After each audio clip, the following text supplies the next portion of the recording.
Engineer అవ్వచ్చు, doctor అవ్వచ్చు, ఏ course తీసుకున్నా ఆఖరికి మళ్ళీ ఏం నేర్చుకోమని చెప్తున్నారు? కమ్యూనికేషన్ స్కిల్స్ డెవలప్ చేసుకో, కమ్యూనికేషన్ స్కిల్స్ డెవలప్ చేసుకో. What is communication? ఇంగ్లీష్ మాట్లాడటం ఒకటే కమ్యూనికేషన్ స్కిల్ కాదు కదా. నీకున్నటువంటి నాలెడ్జ్, నువ్వు చెప్పాలనుకున్నటువంటి విషయాల్ని అవతల వ్యక్తులకి అది నీ యొక్క ధ్యేయం నెరవేరే విధంగా పర్ఫెక్ట్గా communicate చేయగలగటమే communication skill.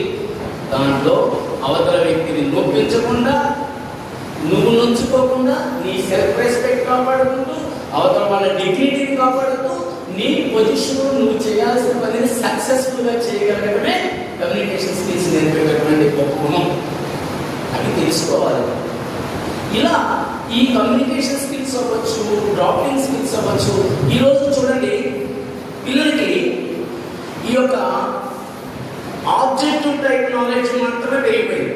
Yes or no, yes or no, లేదంటే 1 2 3 4 ABCD లాటరీ. 1 కాకపోతే 2, 2 కాకపోతే 3, 3 కాకపోతే 4, ఏదో ఒక ఆప్షన్ లాటరీ పెట్టడమే. ఈ ఆబ్జెక్టివ్ టైప్ ఎప్పుడైతే ఆన్సర్ స్క్రిప్ట్ అనేది వచ్చిందో, అంటే చాలా కాంపిటేటివ్ ఎగ్జామ్స్లో అదే పరిస్థితి, ఓఎంఆర్ షీట్స్ చేయడమే కదా. సో అలాంటిది వచ్చినప్పుడు ఏమైంది, నీ యొక్క మెదడుకి పదులు పెట్టేటటువంటి అవకాశం సన్నగిలుతూ వస్తుంది. అది కొంతమేరకు అవసరం.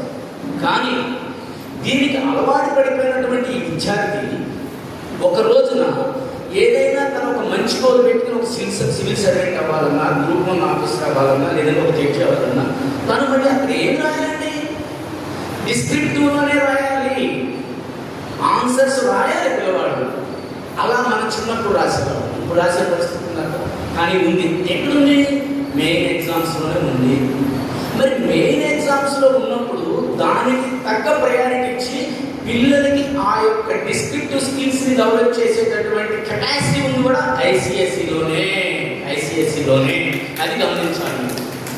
సో ఇన్ని అవకాశాలు. ఇంకొకటి కాంప్రహెన్సివ్ స్కిల్స్. కాంప్రహెన్సివ్ స్కిల్స్లో మీకు ఇంగ్లీష్ సబ్జెక్టు ఎవరైనా చెప్పేవాడు ఉంటే అర్థమవుతుంది. కాంప్రహెన్షన్ మీరు చదువుకున్నప్పుడు మీరు ఇంగ్లీష్లో ఎక్కడ కూడా ప్యాసేజ్ క్వశ్చన్స్ కొన్ని ఇచ్చేవారు. అందులో అన్సీన్ ప్యాసేజెస్ కూడా ఉండేవి, టెక్స్ట్ బుక్ రిలేటెడ్ కాకుండా కొన్ని ప్యాసేజ్. అందులో